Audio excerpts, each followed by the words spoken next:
예, 말씀을 보겠습니다. 예레미야서 17장 9절에서 11절 말씀입니다.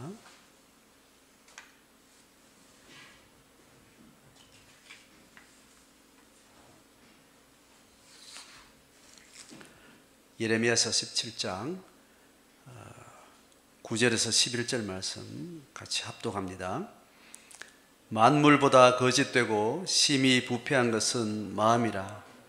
누가 능히 이를 알리오마는 나 여호와는 심장을 살피며 폐부를 시험하고 각각 그의 행위와 그의 행실대로 보응하나니 불의로 치부하는 자는 자고새가 낳지 아니한 알을 품은 같아서 그의 중년에 그것이 떠나갔고 마침내 어리석은 자가 되리라. 아멘.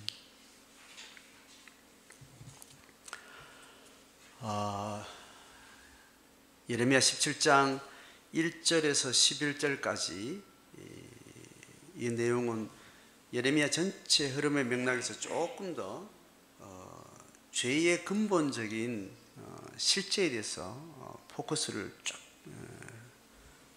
들어가서 사람의 마음의 근본에 좀 집중하는 내용으로 들어갑니다. 이스라엘 공동체의 그 집단, 그리고 이스라엘 백성들의 유다의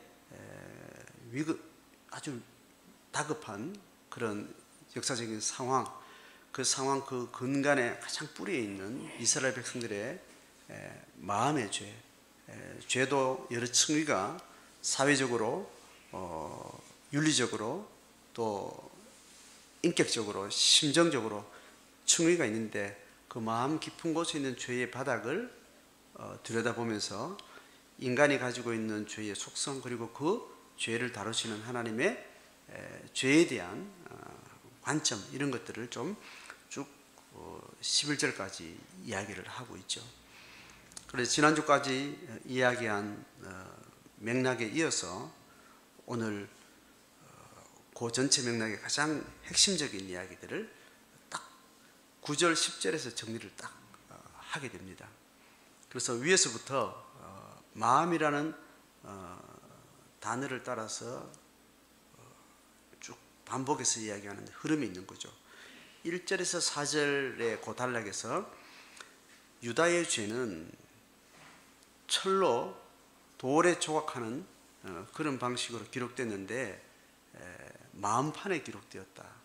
그래서 근본적인 마음의 바닥에 죄가 시작되는 것, 죄가 형성되는 것, 그 이야기를 하면서 제단불이라는 성전에 하나님의 임재와 하나님의 용서의 그 의미가 있는 제단불을 이야기하면서 거기에 기록되었다, 이렇게 죄를 언급을 시작해서 5절에서 8절까지 단락에서는 하나님 앞에 저주받을 자와 하나님의 복받을 자, 그렇게 해서 죄가 중심이 돼서 죄가 저주로 이끌고 죄의 극복이 복으로 이어가는 그 두 양극단의 대조를 통해서 저주받을 자는 마음이 여호와께서 떠난 것, 행위나 언어나 어떤 문화가 만들어지기 전에 이미 한 개인의 마음 자체가 하나님으로부터 떠나게 되는, 이것이 저주의 가장 근간을 라는 것을 설명을 하고, 또 복받을 자는 하나님을 마음으로 의지하고 의뢰하는, 행위와 언어로 나타나기 전에, 예배 형식으로 나타나기 전에 그 마음이 하나님을 향해서 정확한 포커스를 갖게 되는, 이것이 복받는 자의 근본적인 실제인 것을 설명을 하게 돼요. 자, 그런 설명들을 쭉 이어가면서 오늘 9절에 딱 결국은 할 말을 본격적으로 딱 하는 겁니다.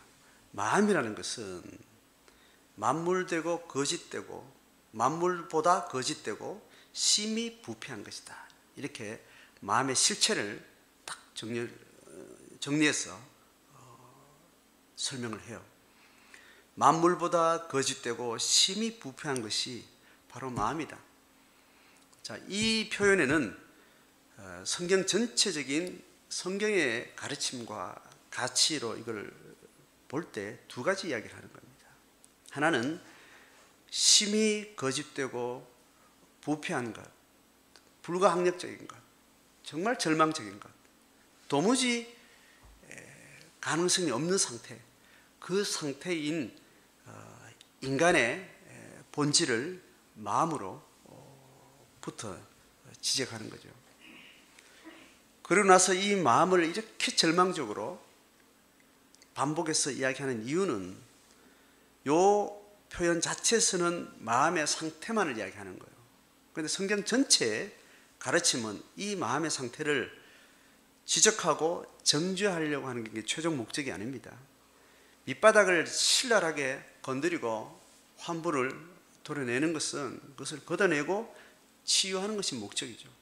자, 그 목적을 이해하고 이 표면적인 문제를 보는 거하고 이 표면적인 문제만 보는 거하고 전혀 그것을 맞이하는 상태는 다릅니다. 그 자체만을 맞이하는 사람은 그 절망 자체의 그 표면적인 절망은 그 절망으로서 엄청나게 무서운 거죠. 그런데 회복을 조건으로 치유를 조건으로 그 환부를 드러내고 그 처참한 상황을 직면하는 것은 굉장한 복이 되는 거죠.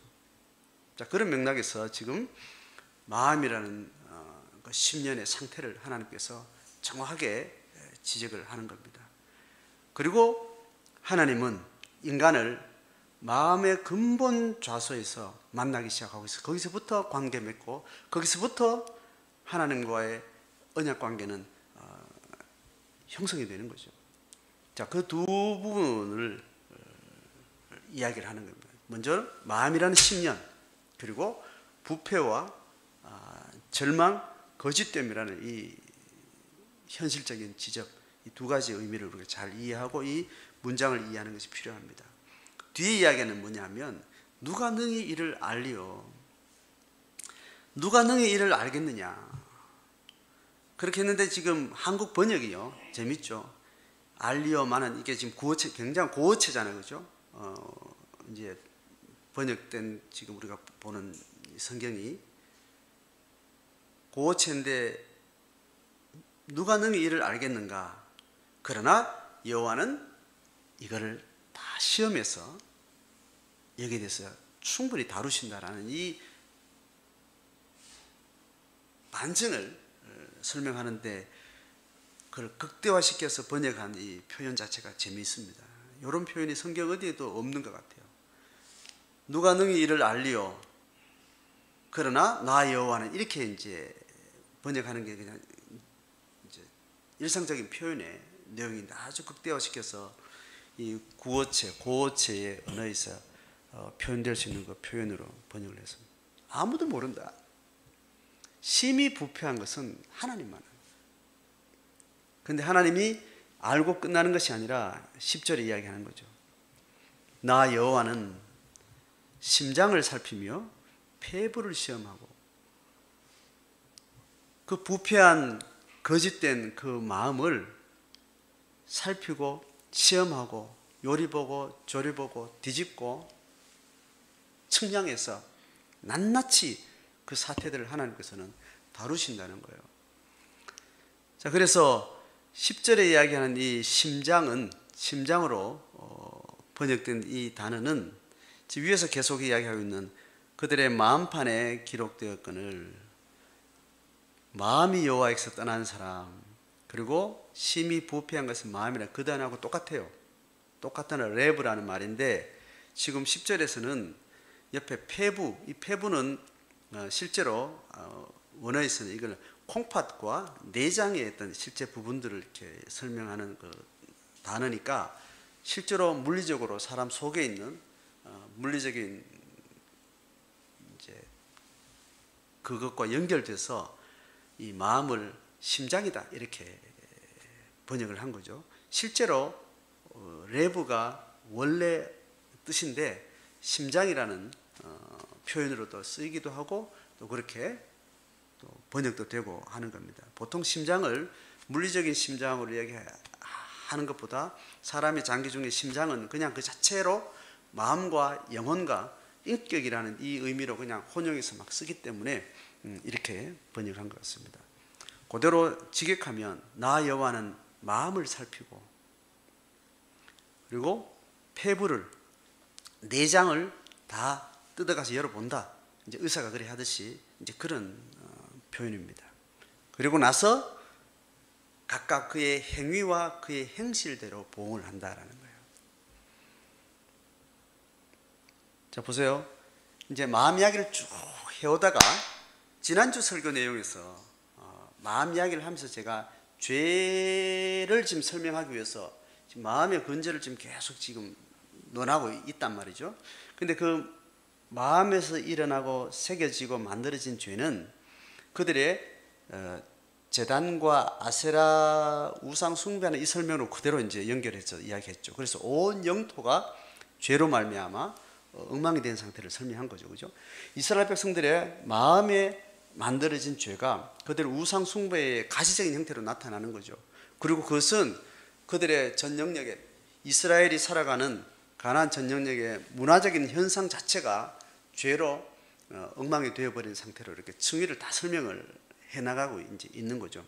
거기에서 실제적인 이야기를 제가 지난주 이야기하기를 11절에 있는 본문을 바로 땡겨가서 불의로 치부하는 자, 이렇게 이제 개인 인격이 사회적인 악영향으로 죄가 만들어지는, 양산되는 그 형태를 또 짚어놓은 겁니다. 그러니까 지금 오늘 마음을 쭉 이야기 다뤄가는 중에 마음의 죄만 설명하지 않고 그게 어떻게 종교화되어지는 것, 그리고 윤리 인격적으로 드러나는 것, 그게 사회화되는 것, 문화 영역으로 삶 자체가, 그 공동체 집단 자체가 죄의 어떤 전체 총체적인 형태를 갖추는 것까지도 다 이제 낱낱이 설명을 또 충분히 언급을 하고 있는 거죠.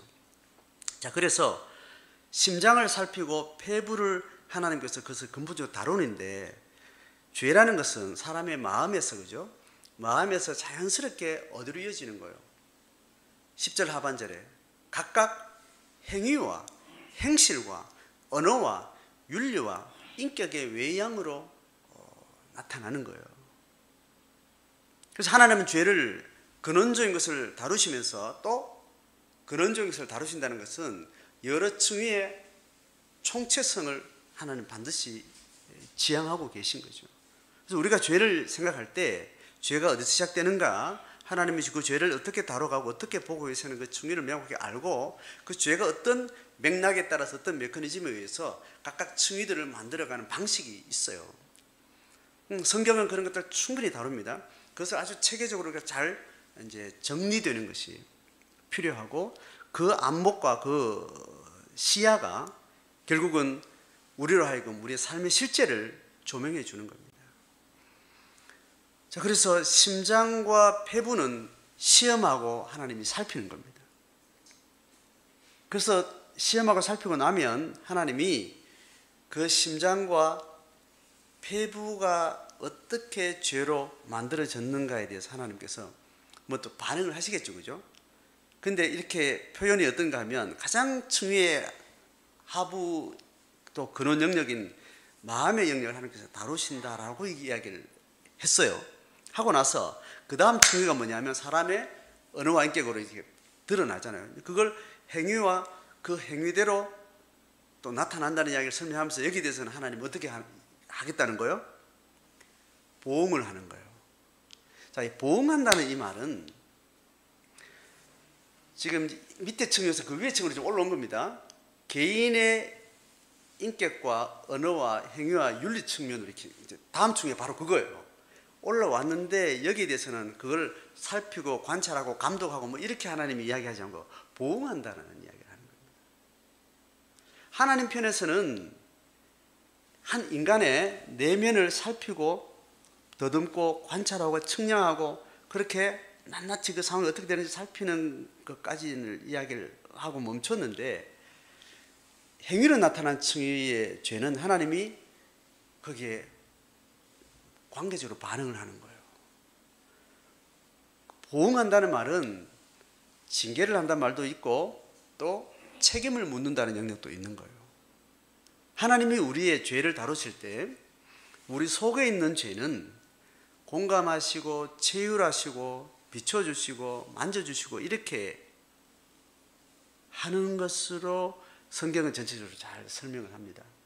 근데 그 죄를 이제 우리한테 책임을 묻고 하나님이 제어를 하고 제재를 하고 보복을 하고 그렇게 하시는 것은 행위로 드러났을 때 그렇게 하는 거예요. 자, 그 설명은 충분히 오늘도 그 이야기를 하는 겁니다. 자, 이 부분. 제가 이제 마음에서 일어나는데 행위로 딱 나타나는. 자, 그러면 한 개인의 행위가 나타났어요. 행위가 제가 나타났으면 그 행위가 언어와 행위로 나타나면 그때부터는 개인 영역에 머물러 있지 않게 되는 겁니다. 그것대로 드러나면 가시적인 관계 안에서 결국은 그 죄가 표현이 되는 거예요. 그럼 그 죄는 자기 안에만 움직이는 게 아니고 그 죄의 어떤 영향이 어떤 타자에게 건너가게 된다는 거예요. 인격 윤리적인 행위, 행실 이렇게 죄가 드러나면 결국 그게 자기 안에 있는 구정물이 다른 사람한테 튀어가게 되는 겁니다. 죄가 양산되어지고 반복되어지고 재구성되어지고 전이되어지고 이제 그런 현상이 일어나는 거예요. 그래서 여기에는 가해자가 생기고 피해자가 생긴다고 했습니다. 그 죄의 실제적인 것을 다루는 이 토라가 설명하고 있는 샬롬이라는 언어 자체가, 평화라는 이야기 자체가 사회적 관계라는 이 측면에서 평화를 본다는 그 설명을 제가 한번 드렸죠, 그죠? 하나님이 죄를 이야기할 때 심연에서 영적인 죄, 막 그들의 마음의 죄, 막 이렇게 막 사실 다루지만, 왜냐하면 근본적인 게 거기서 치유되기 때문에, 만져지기 때문에. 그렇게 하지만 죄는 하나님이 실제적으로 어디에서 하나님이 무기를 주시는가 하면 사회적 관계 영역에서 일어나는 파괴와 고통과 가해자와 아픔과 이런 현상을 하나님께 굉장히 주의를 주시는 겁니다. 그래서 우리는 다른 사람에게 어떤 가해를 했는가 이전에 자기 수양의 차원에서 자기가 죄를 짓지 않고 윤리적으로 올바른 거, 사람들 보든 안 보든 자기 어떤 정갈하게 하는 거, 정직하게 하는 거, 이렇게 개인 인격의 영역 안에서 이렇게 죄를 많이 다루는 관점이 우리 문화 속에 있어요. 근데 이것보다 더 실제인 게 성경의 실제인데, 그 수준보다 더 성경이 보는 포커스는 뭐냐, 개인 윤리를 보는 거예요. 다른 사람하고 가해자와 피해자가 생긴 거, 거기서 고통이 만들어내는 거, 그 가해자는 꼭 남뿐만 아니라 자기 자신도 해당해요. 자기 자신을 고통스럽게 하는 거예요. 자기 자신을 또 그렇게 객관화해서 어떻게 또 악의 상황으로 계속 몰아가는 어떤 그런 현상들. 그래서 피해받고 고통하는 그 인격과 그 사건과 그 사태에 대해서 하나님이 관심을 가지고 계시는 겁니다. 그래서 여기서 하나님이 행위와 행실에 대해서는 네가 책임을 져야 된다.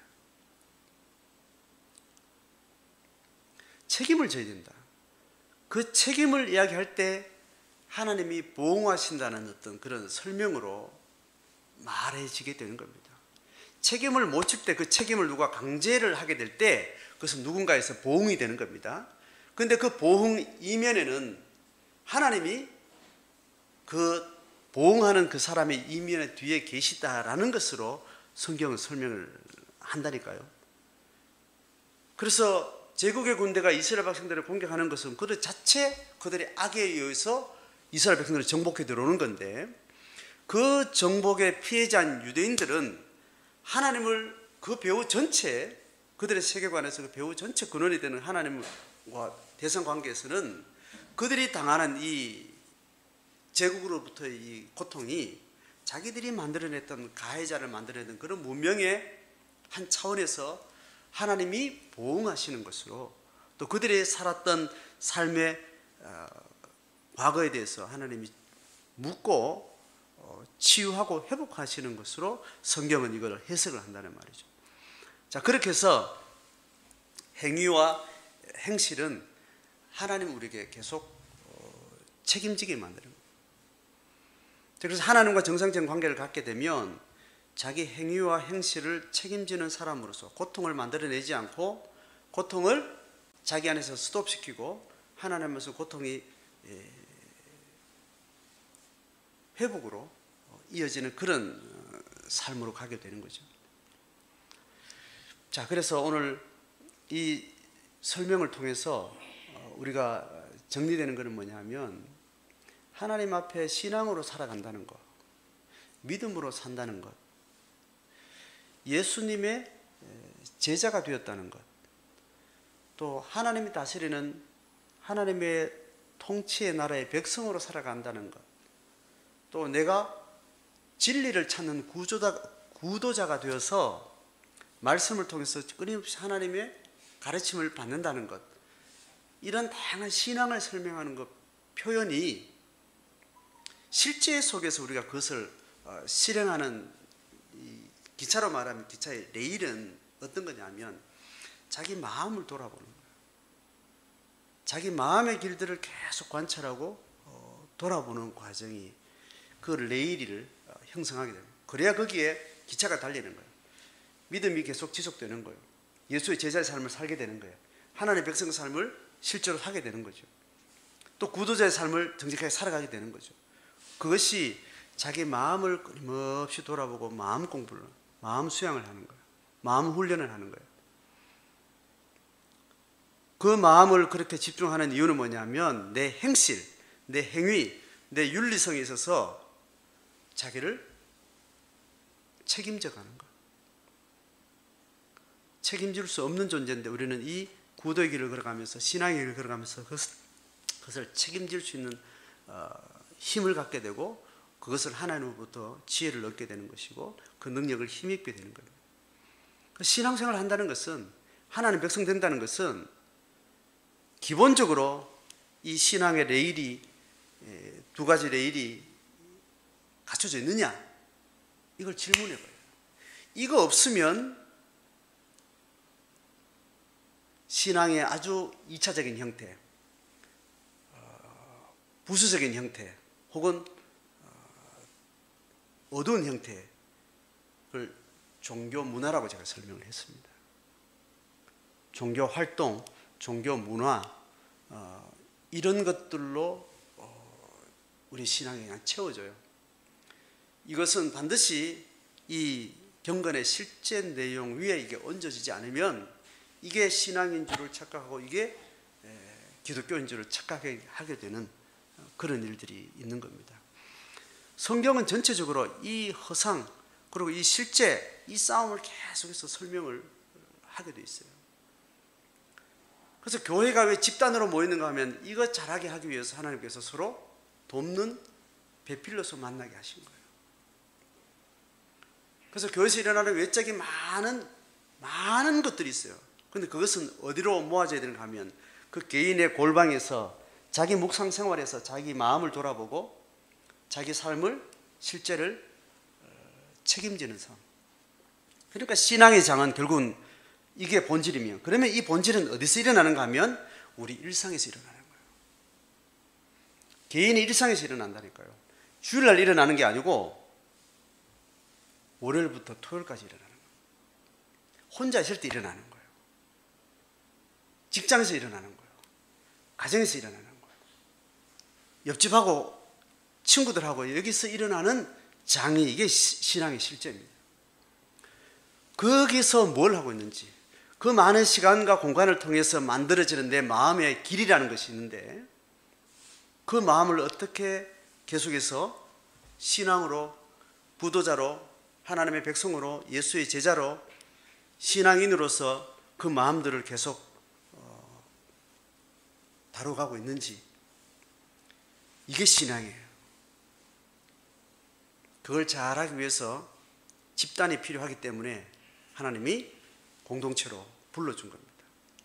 그래서 그 집단은 반드시 3차원의 시공간 속에서 존재하는 실제이기 때문에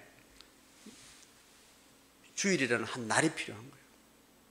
또 어떤 특정한 모이는 공간이 필요한, 가정이 됐든지 어떤 공공장소가 됐든지 그렇게 되는 겁니다. 그래서 성령은 마음에서 본질적인 하나님의 나라와 교회와 몸 관계를 이루는 실제 장이 되는 거예요. 그래서 내가 어느 교회 다니느냐, 어떤 누구와 공동체를 이루어가느냐, 다 부수적이에요. 그래서 어딘지 상관없어요. 가정에서 예배 처소를 만들든지, 공적인 공간에서 예배를 드리든지, 이런 예배 형식을 갖추든지, 저런 찬양을 하든지, 다양한 문화적인 해석에 의해서 예배 형식도 다양하고 방식도 다양하고 숫자나 어떤 노래를 하든지 시를 읽든지 춤을 추든지 다양한 문화적인 현상들을 통해서 그것을 담아내기는 하지만 결국은 한 개인의 일상 속에 들어가서 그 마음을 하나님 앞에 계속 집중하고 하나님이 살피는 심장, 하나님이 시험하는 그 폐부를 늘 드러내놓고 하나님과 관계하는 그 골방이 문제인 거예요. 그것 가지고 네 골방 내 골방 다 모여서 한 상황실에서 서로 교류하는 겁니다. 나는 이런 삶을 살아서 이걸 배웠는데 너는 그런 삶을 살아 그걸 배웠냐, 이걸 서로 주고받으면서 서로의 이 골방 생활을 서로 비춰가면서 하나님이 심장을 살피고 폐부를 살피는 다양한 은사들을 비춰서 나를 총체적으로 보고 충분히 깊게 보고 근원적으로 바라보고 신앙을 서로 격려하고 독려하는, 그것이 하나님이 공동체로 집단으로 신앙생활을 하게 하신 방법입니다. 자, 그래서 교회는, 성경이 이야기하는 신약 삼경륜의 교회는 관계입니다.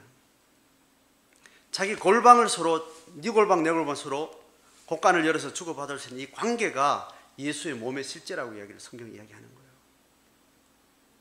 어떤 공간에 모이는 어떤 숫자, 멤버십, 그 집단의 어떤 자격 요건, 뭐 이런 조직, 이거는 다 부수적인 거예요.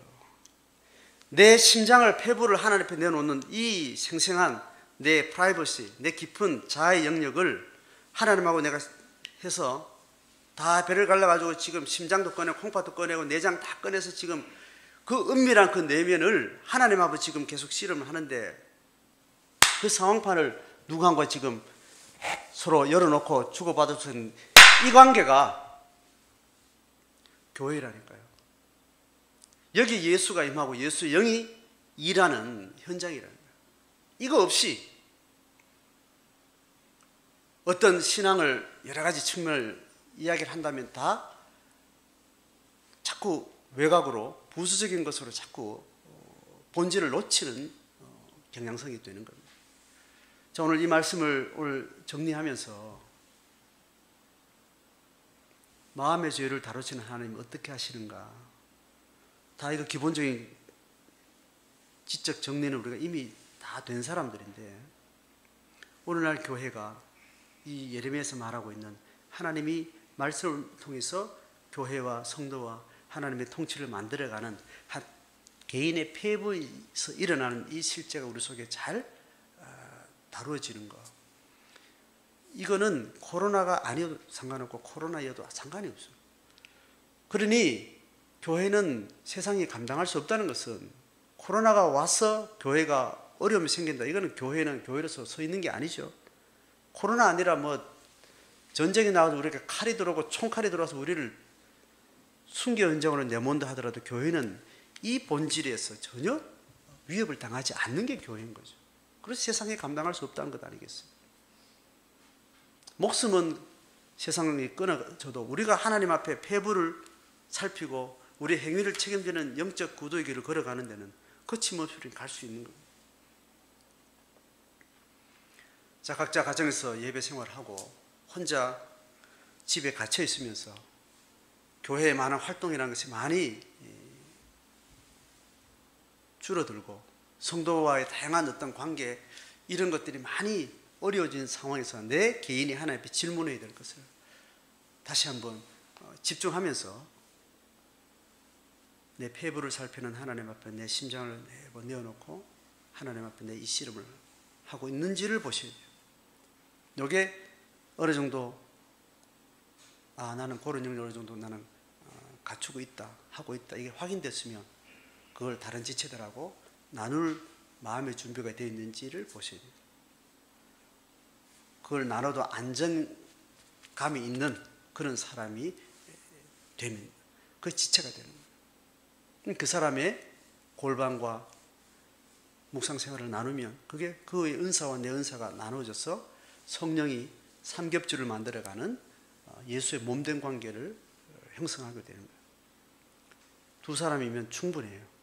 세 사람이면 더 좋고 넷이면 더 좋고, 인격적 그런 관계를 할 수 있는 숫자의 한계도 어느 그룹핑의 수위가 10명 이내로 한정이 되겠죠. 인격적 투명하고 활력이 있는 관계의 숫자라는 것은 물리적으로 한계가 있기 때문에, 그러니까 결국 소그룹이라고 이야기를 하는 거죠. 대그룹은 어렵다라고 이야기를 하는 거예요. 대그룹의 의미가 있는 것은 그런 관계적 소그룹이 건강하게 자리 잡고 있을 때 그 관계가 서로 소그룹 대 소그룹의 연대가 또 풍성한 것을 만들 때 그 대그룹으로서의 몸된 관계는 의미가 있는 겁니다. 자, 오늘 그렇게 정리를 하면서